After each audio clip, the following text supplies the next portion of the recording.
ओम श्री सद्गुरुदेव भगवान की जय।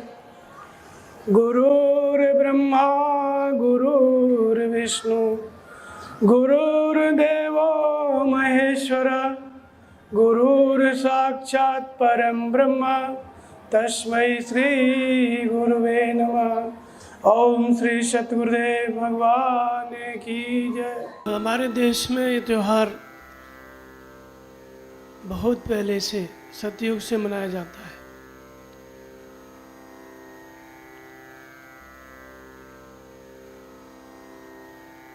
रक्षाबंधन का त्यौहार इस समय सतयुग में तो उसकी कहानी बलि से शुरू होती है।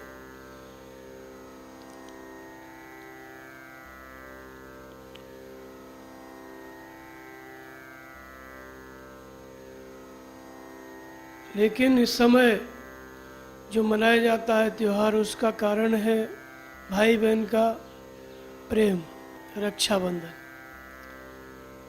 भाई बहन का प्रेम, ये प्रक्रिया, ये प्रथा केवल इसी देश में है। और देशों में भी हो सकती है, लेकिन इतनी ज़्यादा प्रगाढ़ रूप में नहीं है। यहाँ पर जहाँ परिवार परंपरा है, रिश्ते नातों की परंपरा है, बहुत दूर दूर तक रिश्ते माने जाते हैं, उसमें भाई बहन का ये रिश्ता सबसे पवित्र और महत्वपूर्ण माना जाता है इस देश के अंदर। और इसी से संबंधित ये त्यौहार इस समय में मनाया जाता है। पहले की कहानी ये है इसकी, सतयुग की, कि महाराजा बलि यज्ञ करते थे। यज्ञ का कारण था कि देवता कभी कभी देवलोक में इंद्र पद पर इंद्र रहता था, कभी असुरों का राज्य जाता था। तो देवताओं के राजा इंद्र ने जो बलि के पिता थे, प्रहलाद के पुत्र थे बेरोचन, उनको हटा करके, उनको समाप्त करके इंद्र गद्दी पे बैठे। और इसके पश्चात फिर असुरों ने विचार किया कि कैसे हम इस इंद्र पद को पाएं। उस समय बलि थे, बलि ने तपस्या किया और यज्ञ किया। तपस्या के प्रभाव से देवताओं को हरा करके इंद्र पद को अपने अधीन किया। जब बलि तीनों लोकों के राजा हो गए, उसके बाद फिर वो यज्ञ करने लगे।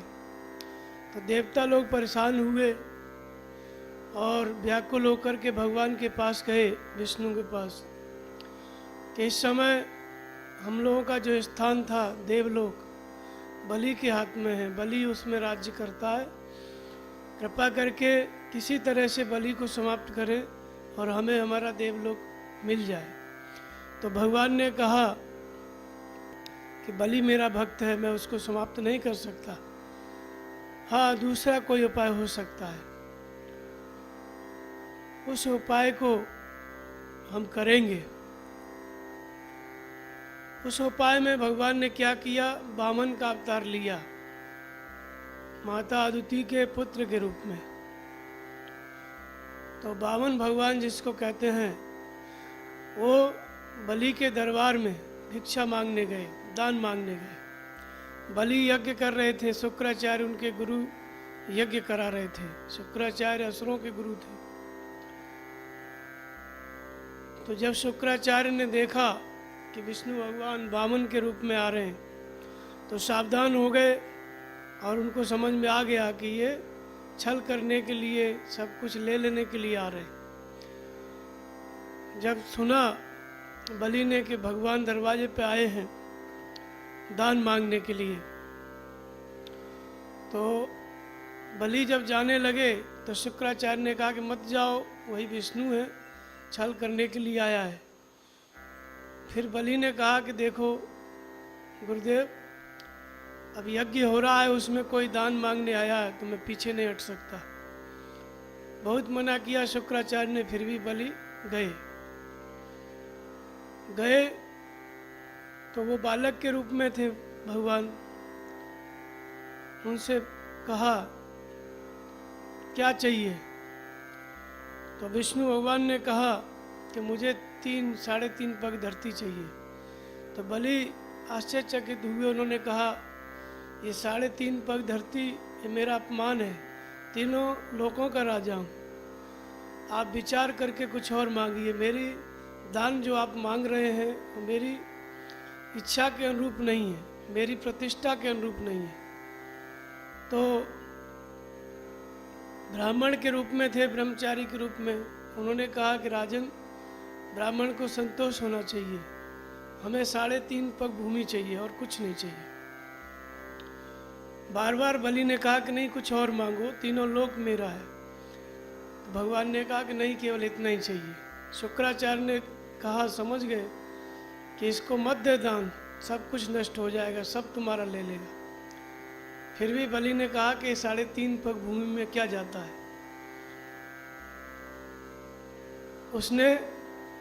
बलि ने संकल्प किया कि मैंने 3.5 पग धरती दी। और जब संकल्प करने लगे तो शुक्राचार्य के शिष्य थे, शुक्राचार्य की जीविका चलती थी, ऐसे और कई शिष्य थे। उनको लगा जब सब कुछ ये ले ही लेगा तो मेरा शिष्य भिखारी हो जाएगा, क्या बचेगा, इसलिए संकल्प ही न करने दें। तो जो सागर था जिससे जल निकलता है उसमें जाके बीच में बैठ गए, छोटा रूप बना करके, और देखने लगे कि संकल्प के लिए जल को बाहर नहीं निकलने देंगे, ऐसा विचार करके। तो भगवान ने कहा कि संकल्प करो। जब करने लगे तो जल बाहर न निकले। तो भगवान ने कहा कि कुछ नीचे इसके अंदर इसकी नली में कचरा आ गया है, उसको साफ करो। तो सींक लिया कुशा की और ऐसे छेद दिया, शुक्राचार्य की आँख फूट गई बाहर निकले तो रक्त निकल रहा था। फिर श्राप दिए अपने शिष्य को कि जा, तेरा सब कुछ नष्ट हो जाएगा। तो उसने कहा कि चलो जो हो जाएगा, भगवान ही जब दरबार पर आए हैं मांगने के लिए तो इससे बड़ी बात मेरे लिए क्या है। मैं पहला ऐसा राजा होऊंगा इस संसार का जो भगवान के लिए दान दूंगा, और भगवान जिसके द्वार पर याचक के रूप में है, मांगने के वाले के रूप में है, तो इसलिए मुझे अब परवाह नहीं है। संकल्प कर दिया। इसके पश्चात 3.5 पग धरती मांगने लगे। तो भगवान से कहा कि नाप लो। अब वो भगवान ही थे। जब एक पैर बढ़ाया तो पूरा पृथ्वी के नीचे वाला हिस्सा पाताल लोक, वहाँ तक जो उसका राज्य था सब एक ही कदम में नाप लिया। दूसरे पैर में पूरा स्वर्ग और तीसरे में पृथ्वी। अब आधा पग नापने के लिए कोई स्थान नहीं बचा। बलि ऐसा सोच भी नहीं सकता था, फिर भी भगवान थे, आधा पग कहाँ पर रखें। बलि को पूछा कि आधा पग भूमि कहाँ से दोगे? तो कहा भगवान अब मैं ही लेट जाता हूँ, अब कुछ नहीं है। बलि चरणों में गिर गए, भगवान ने पैर रखा ऊपर। उसके पश्चात भगवान प्रसन्न हुए कि ऐसा दान किसी ने नहीं दिया, बदले में मांग, तुम्हें क्या चाहिए। कहा कुछ इच्छा नहीं है लेकिन फिर भी मांग ले। तो बलि ने भगवान से मांगा कि आप मेरे दरवाजे पर पहरेदार बन के रहें।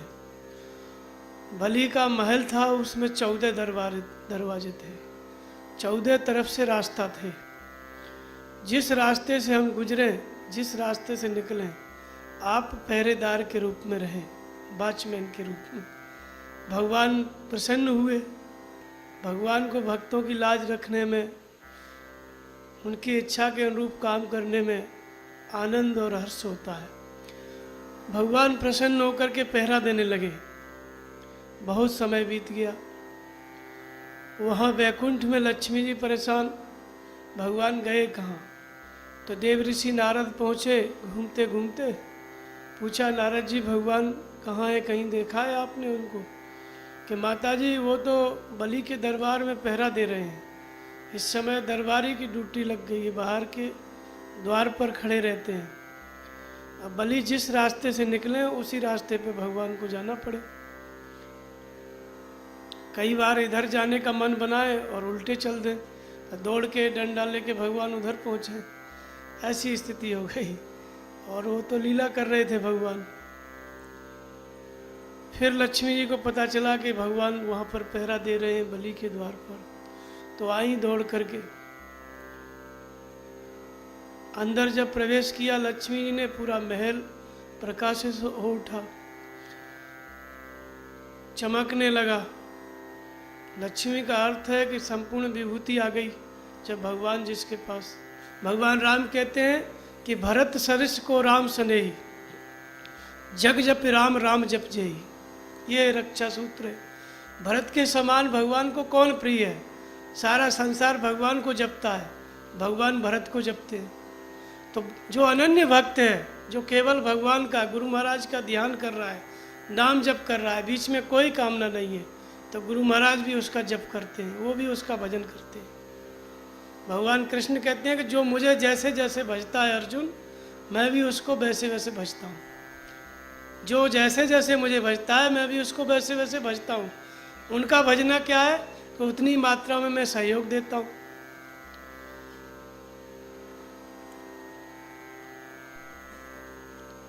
ज्ञान रूपी दीपक को प्रकट करता हूँ, अज्ञान को नष्ट करता हूँ, उस भक्त का, साधक का मार्गदर्शन करता हूँ। ये भगवान का भजना है। तो वास्तव में भरत जो चाहते थे, भगवान उनको जैसा उनको राजकाज करना था, जो भी इच्छा होती थी, भगवान उनके आदेश से, मार्गदर्शन से वो सभी काम होता रहता था। भरत केवल उनके चरण पादुकाओं की पूजा करते थे, भगवान की चरण पादुकाओं का ध्यान करके आदेश मांगते थे। मांग मांगे आयुष करत राजकाज बहुभांत। जो आदेश मिलता था भगवान की चरण पादुकाओं से, भरत वही काम करते थे। तो भगवान ने अपने आदेश में भरत को बांध रखा था, बलि को भगवान ने अपने आदेश में बांध दिया। ऐसे ही परमहंस महाराज को भगवान आदेश दे रहे हैं, घर छुड़ा दिए, कपड़ा उतरवा दिए, गंगा किनारे नंगे घूम रहे। फिर खतरा आ रहा है तो भगवान कहते हैं चुपचाप बैठे रहो, कोई दिक्कत नहीं। कश्मीर को जा रहे थे, कश्मीर में ठंडी बहुत थी, भगवान ने आदेश दिया चित्रकूट चलो, चित्रकूट चल दिए। चित्रकूट में आके बैठने लगे तो चित्रकूट में कहाँ बैठना है जगह बताई। चित्रकूट में बैठने के बाद कितने डाकुओं का आतंक था, भगवान ने कहा बैठे रहो। डाकू मारने के लिए भी दौड़े, लेकिन डाकुओं को ही लकवा मार गया, कोई छू नहीं पाया। एक नागा आया, वो भी चाकू लेके परमहंस महाराज को मारने के लिए, उसको भी लकवा मार गया। तो ये रक्षा सूत्र है भगवान का, जो जब तक आप ईश्वर को प्राप्त नहीं कर लेते तब तक वो सूत्र आपके अंदर काम करता रहेगा। ये सूत्र में बंधना ही रक्षा बंधन है। भगवान के सूत्र में, इस आज्ञा पालन में बंधना, इसी का नाम रक्षा बंधन है। बलि इसी रक्षा बंधन में बंधे थे। तो जो आदेश मिलता है भगवान का भीतर से, उसका पालन करना। आज तक जितने शास्त्र लिखे गए, जितने महापुरुष हुए इस धरती पे, उन सब ने रक्षाबंधन मनाया, चाहे पश्चिम में हुए हों चाहे पूरब में। क्योंकि जब तक भगवान आदेश नहीं देंगे, मार्गदर्शन नहीं करेंगे, कोई भी महापुरुष कैसे हो सकता है। और सब ने भगवान के आदेश का पालन किया, अलग अलग ढंग से, अलग अलग भाषाओं में, जहाँ जो था उसको उसी स्तर से, उसी हिसाब से भगवान के आदेश हुए।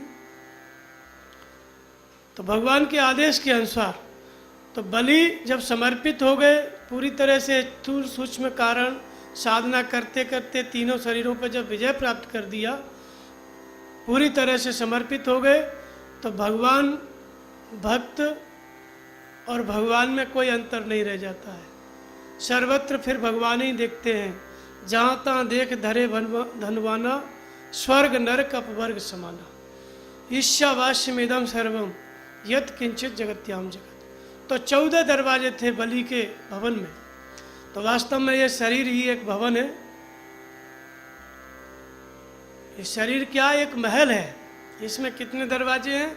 इसमें 14 दरवाजे हैं। 10 दरवाजे बाहर की ओर खुलते हैं, 10 इंद्रियां, और 4 दरवाजे भीतर की तरफ खुलते हैं, 4 अंतःकरण, 5 ज्ञान इंद्रियां, 5 कर्म इंद्रियां।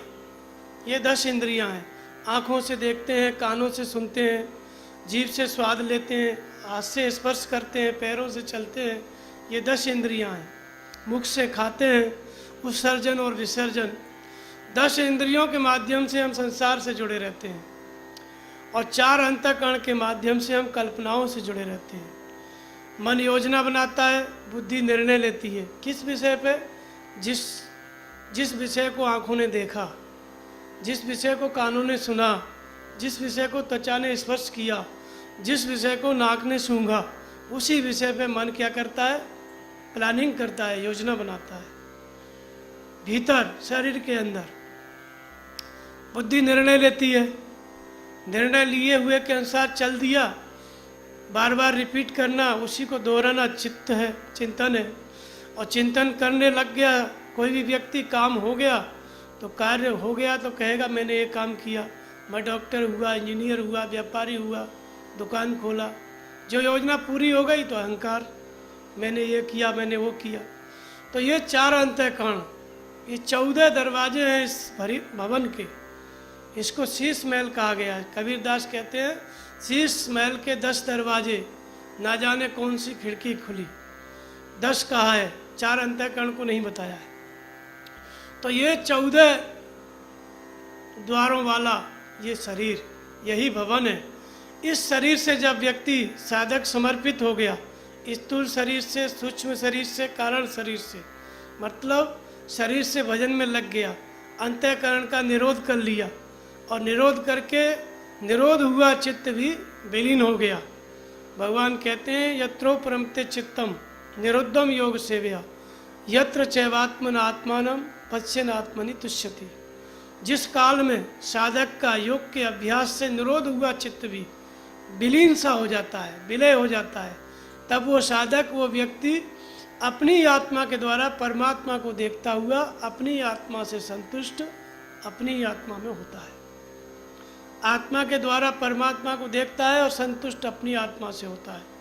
कारण कि एक क्षण भगवान दिखाई देते हैं, ईशावास्यमिदं सर्वम, जहाँ तहाँ देख धरे धनवाना।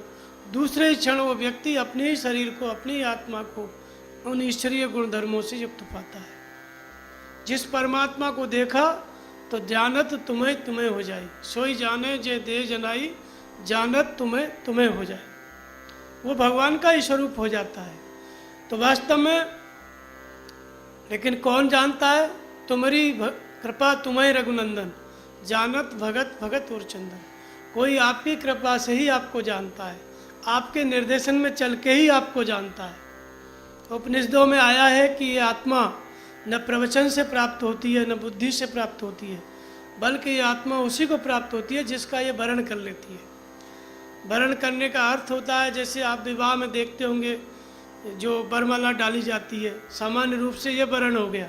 ठीक इसी तरह से हमारी आत्मा जब हमको वरण कर लेती है, चयन कर लेती है, सिलेक्ट कर लेती है। करोड़ों व्यक्तियों की इस आबादी में, जिसमें सैकड़ों करोड़ लोग रहते हैं, उनमें से जिसकी आत्मा जागृत होकर के जिस व्यक्ति को वरण कर लेती है, मुक्त करने के लिए चयन उसका कर लेती है, उसी को ये आत्मा प्राप्त होती है। चयन करना क्या है?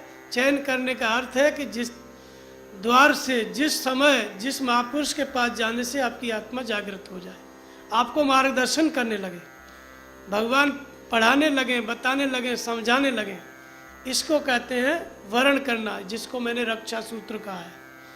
भगवान जो है योग की सुरक्षा करने लगे, आपकी सुरक्षा करने लगे, आपको उठाने बैठाने लगे। यह सूत्र जागृत हो जाए, इसी को कहते हैं आत्मा का वरण करना। वास्तव में ये उसी व्यक्ति को ये आत्मा प्राप्त होती है। और ऐसे ही महापुरुष हुए जिन जिन को सिद्धि प्राप्त हुई, ईश्वर की प्राप्ति हुई, उन सबको ईश्वर ने मार्गदर्शन किया। बिना ईश्वर के मार्गदर्शन के आज तक इस धरती पे कोई भी ईश्वर को प्राप्त नहीं कर पाया। ईश्वरीय मार्गदर्शन में चल के ही हम भगवान को जान सकते हैं। तो इसलिए वाल्मीकि कहते हैं कि सोई जाने जे देव जनाई। वही आपको जानता है जिसको आप जना दें, और जानत तुम्हें तुम्हें हो जाए, वो तुम्हारा ही रूप हो जाता है। तो आँखन मूंदूं कानन रूदूं काया कष्ट धारों, उघरे नयनो साहिब देखूं सुंदर बदन निहारो। संत कबीर इसको ऐसा कहते हैं। तो बलि को क्या होता था कि भगवान ने जब उन्होंने कहा कि मुझे ये वरदान दो कि जिस द्वार से निकलूं वहाँ आपका दर्शन हो, तो वास्तव में जब पूरी तरह साधक समर्पित हो जाता है तो भगवान और भक्त में अंतर नहीं रह जाता है। ऐसा आप वरदान दे करके भगवान चले गए, चले कहीं नहीं गए। भगवान को कहाँ जाना आना है, कण कण में व्याप्त है। विष्णु का अर्थ होता है कि विश्व में जो अणुरूप में व्याप्त सत्ता है, अणु परमाणु जिसको आपने सुना और पढ़ा होगा, प्रत्येक परमाणु में जो व्यापक सत्ता है उसका नाम विष्णु है। आपके शरीर के अंदर भी है, बाहर भी है। ऐसा कोई स्थान नहीं है जहाँ पे विष्णु नहीं है, जहाँ पे भगवान नहीं है। तो वास्तव में जब साधक समर्पित हो गया भगवान के प्रति, तो भगवान और भक्त में कोई अंतर नहीं रह जाता है। भक्त विलीन हो गया, भगवान ही शेष बचता है। तो ऐसी स्थिति में जहाँ दृष्टि पड़ती है वहीं भगवान का स्वरूप दिखाई देता है। जिस दरवाज़ जहाँ भी आंखें देखेंगी तो परमात्मा को, कान सुनेंगे तो परमात्मा को। जैसे गीता में बताया है कि पश्यन श्रवणन स्पर्शन जगनन अश्नन गच्छन स्वपन श्वसन प्रलपन विसृजन ग्रहणनम उन्मिषन्न मिशन्नपि इंद्रियाण इंद्रियार्थेषु वर्तन्ते धार्य। ये सारी प्रक्रिया इस श्लोक में बता दी। पश्यन देखते हुए, श्रवण सुनते हुए, अश्नन खाते हुए, गच्छन चलते हुए, श्वास लेते हुए, श्वास छोड़ते हुए, सोते हुए, जागते हुए, हर प्रक्रिया में इंद्रियां अपने अर्थों में बरत रही हैं, ऐसी धारणा वाला होता है। अर्थात हर प्रक्रिया में भगवान को देखता है। जब बलि समर्पित हो गए तो जहाँ देखते थे भगवान, अर्थात इस 10 इंद्रियों और 4 अंतःकरण वाले शरीर में जब साधक इस अवस्था में पहुँचता है, समाधि के पराकाष्ठा में, तब हर तरफ भगवान को देखता है। तो ऐसी स्थिति में भगवान का जो रक्षा सूत्र है वो पूरी तरह से काम करता है। परमहंस महाराज जब इस स्थिति में पहुँचे तो भगवान ने कहा कि तुम बाएं हाथ से किसी को मार दोगे सब कर्म हो जाएंगे, दाएं हाथ से किसी को छड़ी मार दोगे आशीर्वाद मिल जाएगा, फांसी होना है तो नहीं होगी। अब इस महापुरुष जो इस अवस्था में पहुंच गया, ऐसे महापुरुष का भगवान करो सदा तिनकी रखवारी जिम बालक राखे में तारी। जब समर्पण की ये स्थिति आ गई कि भगवान ही शरीर के अंदर काम करने लग गया, भक्त एकदम विलीन हो गया, अपना अस्तित्व मिटा दिया, जीव का अस्तित्व पूरी तरह मिट गया, केवल परमात्मा ही शरीर के माध्यम से काम करने लग गया, तब भगवान कहते हैं कि करो सदा तिनकी रखवाली। जैसे बच्चे को माता रखवाली करती है, माता तो जान भी नहीं सकती दीवार के उस पार लड़का सर्प से खेल रहा है कि आग से खेल रहा है, उसको इस माँ को क्या पता क्या कर रहा है, वो कैसे जान सकती है। लेकिन एक उदाहरण दिया है, जब आग की तरफ बच्चा दौड़ता है तो माँ ये नहीं कहती उसको कि रुक रुक, वो समझेगा ही नहीं, रुक रुक, उठा के पकड़ के उठा लेती है। ऐसे ही भगवान रक्षा करते हैं, करो सदा तिनकी रखवाली जिम बालक राखे में तारी, उदाहरण दिया है। तो ये रक्षा सूत्र जब जागृत हो जाता है, और रक्षा सूत्र माने ईश्वरीय मार्गदर्शन, ईश्वरीय मार्गदर्शन में जब साधक बंध जाता है, ईश्वरीय मार्गदर्शन रूपी रक्षा जब अपने हाथ में बांध लेता है भगवान की तरफ से, तब भगवान उसकी रक्षा करते हैं मार्गदर्शन के द्वारा। और जब सिद्ध हो गया, ईश्वर को प्राप्त कर लिया, उसके पश्चात उस शरीर में भगवान ही काम करता है, फिर उसको कोई नहीं छू सकता है। तो इसको कहते हैं योगक्षेम। योग के मिलने तक, परमात्मा के मिलने तक संपूर्ण सुरक्षा की जिम्मेदारी भगवान लेते हैं। ये प्रत्येक महापुरुष के साथ ये घटना घटी है। ये रक्षाबंधन का त्यौहार मनाया है प्रत्येक महापुरुष ने। आप लोग भी जब साधना में लगे हो तो ये रक्षाबंधन की आप लोग की सबकी शुरुआत है। जिस दशा में आप हैं उसी दशा में गुरु महाराज आपका मार्गदर्शन करते हैं। जो आपको बात समझ में आती है, बाहर से बोले अथवा भीतर से बोले, जितनी बात समझ में आई उतना ही आपको रक्षा बांधा गया, उतनी ही आपकी रखवाली हो रही है, और उतना ही आप भजन करेंगे, सेवा करेंगे। बस सेवा करेंगे, भजन करेंगे तो उतना ही भगवान आगे बताएंगे, गुरु महाराज बताएंगे। फिर उनके आदेश का पालन करेंगे तो फिर उनके आदेश के पालन में ही आपकी सुरक्षा है। सुरक्षा का मतलब ये नहीं है कि हम जो है बचे रहें। चाहकर भी कोई अपने शरीर को नहीं बचा सकता। महापुरुष भी अपने शरीर को, इस शरीर से इस धरती पर नहीं रह सकते। तो रक्षा का मतलब नहीं है कि शरीर की रक्षा की जाए।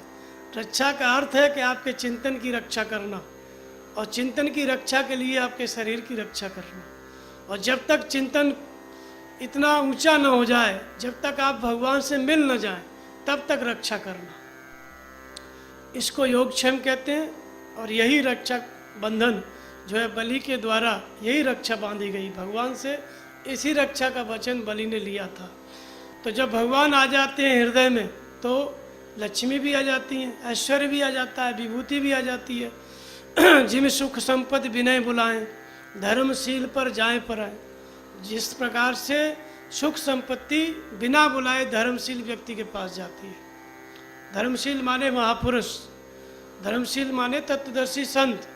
उसकी कैसी स्थिति होती है कि अपूर्य मालम अचल प्रतिष्ठा, समुद्र माप प्रविशंत यद्वत तद्वत कामायम प्रविशंत सर्वे स शांति मापनोति न काम कामी।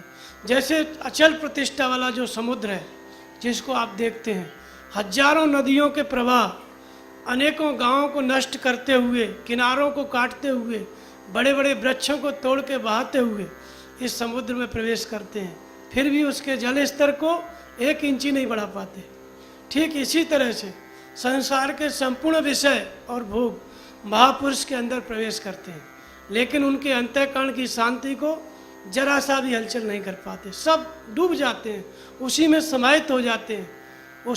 वो महापुरुष संपूर्ण भोगों को पचा लेता है, कुछ भी असर नहीं होता है, क्योंकि इंद्रियां अपने अर्थों में बरत नहीं, अर्थात वो स्वरूप से स्थिर है, समाधिस्थ है।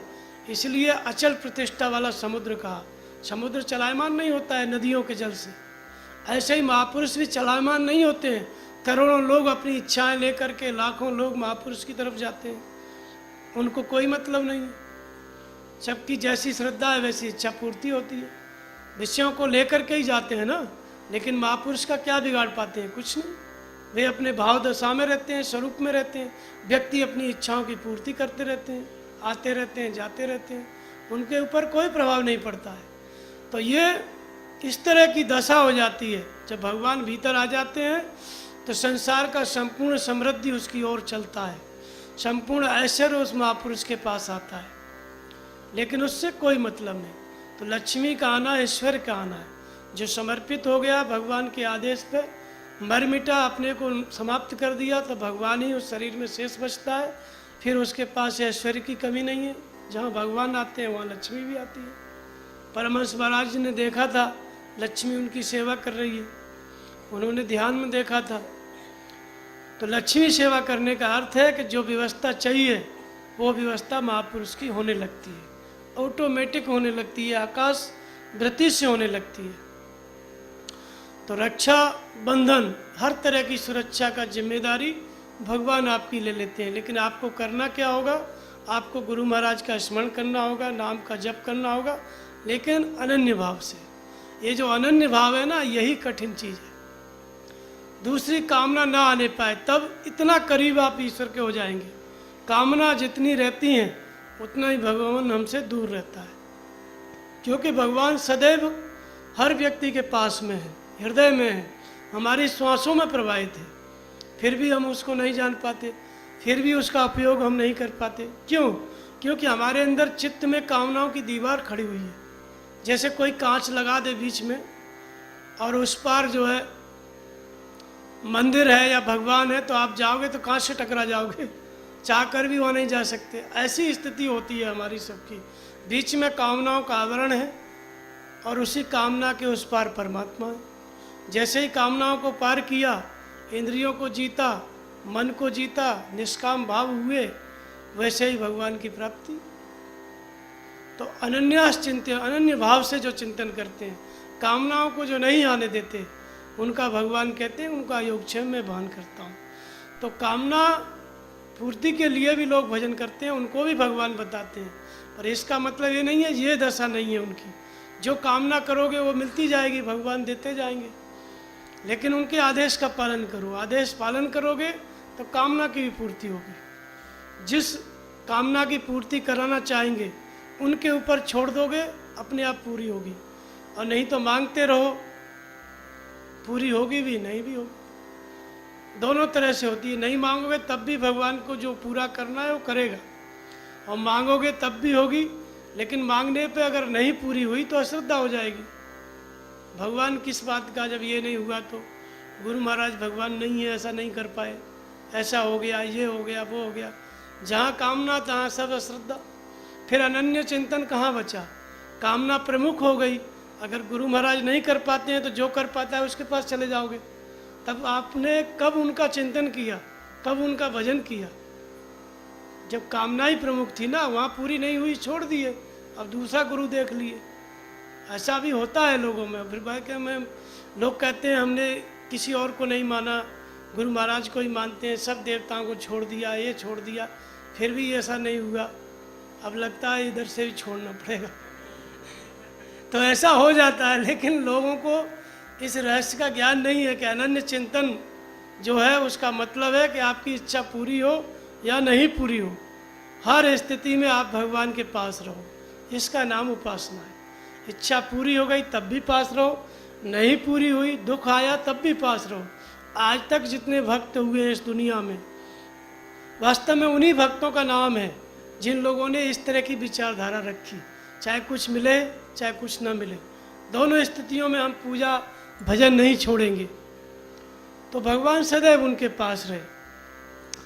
पांडवों के ऊपर, कुंती माता के ऊपर इतना कष्ट आया, लेकिन उनको भगवान ने जब पूछा कि तुम्हारे ऊपर इतने कष्ट आए तब भी तुम्हारी निष्ठा मेरे प्रति स्थिर रही, तब बोले कष्ट में आप याद आते हैं, जब कष्ट नहीं होता है, राजकाज में व्यस्त रहते हैं, कौन आपको याद करता है? कष्ट रहता है तभी तो आप याद आए। जब जब कष्ट पड़ा द्रौपदी पे तो आप आए। तो वास्तव में ये द्रौपदी वाला दृष्टांत भी रक्षाबंधन का ही है। द्रौपदी बहन थी भगवान कृष्ण की, और राजसूय यज्ञ हो रहा था। राजसूय यज्ञ में सभी राजा आ रहे थे। शिशुपाल भी एक राजा थे, भगवान कृष्ण के भाई भी लगते थे। शिशुपाल को जब पैदा हुआ था तो उसको 3 आँखें थीं, 4 हाथ थे। तो आकाशवाणी हुई कि जिसकी गोदी में जाके इसके हाथ 2 गायब हो जाएंगे और तीसरी आँख गायब हो जाएगी, वही इसका वध करेगा। अब उसकी माँ आजमाने के लिए बुलाया करती थी सबको, सबकी गोदी में दिया करती थी कि किसके गोद में जा कर के इसके हाथ गायब होते हैं। कृष्ण भगवान भी आए क्योंकि उनकी मौसी लगती थी, बुआ लगती थी। तो वहाँ पे आए तो उनकी गोदी में जब गया वो बालक, तो उसके हाथ गायब हो गए, आँख भी गायब हो गई। तब वो डर गई उसकी माँ। फिर उसने सोते हुए भगवान कृष्ण को जगाया और वचन लिया कि तू इसका वध तो नहीं करेगा। तो भगवान ने वचन दिया कि ऐसे 100 अपराधों को माफ़ करूँगा, जो एक एक अपराध मृत्यु दंड के योग्य होगा। वचन दे के भगवान चले आए। अब राजसूय यज्ञ में जब सब राजाओं का आना हुआ, शिशुपाल का भी आना हुआ। जब भगवान की पूजा होने लगी तो शिशुपाल आके गाली देने लगा। सभी लोग क्रोधित हुए। भगवान ने कहा को किसी को बोलने की आवश्यकता नहीं है, आज शिशुपाल के बोलने का दिन है, आज इसको बोलने दिया जाए। तो सब लोग बोल रहे थे तुम हंस रहे हो, ये तुम्हारा अपमान कर रहा है। दाऊ बोल रहे थे, बोले अपमान नहीं सहन कर रहा हूँ, हंस नहीं, केवल गिन रहा हूँ, 100 पूरा होना चाहिए। जब 100 पूरा हुआ, चक्र सुदर्शन से गला कट गया। चक्र सुदर्शन जब चलने लगा तो सब लोग सोचे कि इसको रोकें, लेकिन चक्र सुदर्शन को कोई नहीं रोक सकता था। तो भगवान की उंगली सुदर्शन चक्र से थोड़ा कट गई थी। अब पांडव लोग दौड़े कपड़ा लाने के लिए, इधर उधर से कि पट्टी बांध दी जाए। अपने वस्त्र पहने हुए थे कीमती, उनको नहीं फाड़ सके। द्रौपदी ने अपनी साड़ी को उतना निकाला और उनके उंगली से लपेट दिया। तब उन्होंने भगवान कृष्ण ने कहा कि बहना, एक एक सूत का ऋण उतारूंगा, 1-1 लाख साड़ी दूंगा, 1-1 धागे के बदले में। तो ऐसा वचन भगवान ने दिया और वो उंगली में उन्होंने रक्षा की तरह धागा बांधा, मतलब साड़ी को फाड़ के बांधा। तो सब लोग हंसने लगे कि बताओ इस साड़ी की ज़रूरत है, इसको कहाँ पड़ेगी। चक्रवर्ती सम्राट युधिष्ठिर, इनकी पटरानी द्रौपदी, इनको साड़ियों की क्या कमी पड़ेगी, दूसरों को साड़ियाँ दान करती हैं। भगवान भी अजीब बात बोलते हैं। लेकिन 4 दिन बाद फिर जुआ हुआ और उसके बाद फिर साड़ी की आवश्यकता पड़ी। जब सब लोगों से द्रौपदी ने विनय किया, सबको बुलाया, कोई उसकी रक्षा में नहीं आया। फिर अपने बल से लड़ी दुशासन से, साड़ी को पकड़ के, फिर वो भी छोड़ दिया। हाथ जोड़ से भगवान से प्रार्थना करने लगी, तब भगवान ने उनकी रक्षा किया। दुशासन 10,000 हाथियों का बल, बेहोश होकर गिर पड़ा, कुछ नहीं बिगाड़ पाया। और बड़े बड़े महारथी लोग बैठे रहे, कुछ नहीं कर पाए। तो ये है रक्षाबंधन। भाई ने बहन की रक्षा की। तो भाई कौन था? भगवान स्वयं भाई थे। तो वास्तव में एक तो भाई बहन की रक्षा का त्यौहार है, लेकिन बाहर भाई रक्षा कर नहीं पाते हैं। दृष्टांत तो बहुत बड़े बड़े पुराणों में, शास्त्रों में पढ़ने के लिए, सुनने के लिए आपको मिलेंगे, लेकिन प्रगट में, संसार में, प्रैक्टिकल में कहीं ऐसा नहीं मिलता। तो इसका मतलब कुछ होना चाहिए। तो वास्तव में वृत्ति जो हमारी है, चित्तवृत्ति, यही नारी है, यही हमारी बहन है। चित्तवृत्ति क्या है? हमारी बहन है। चित्तवृत्ति क्या है?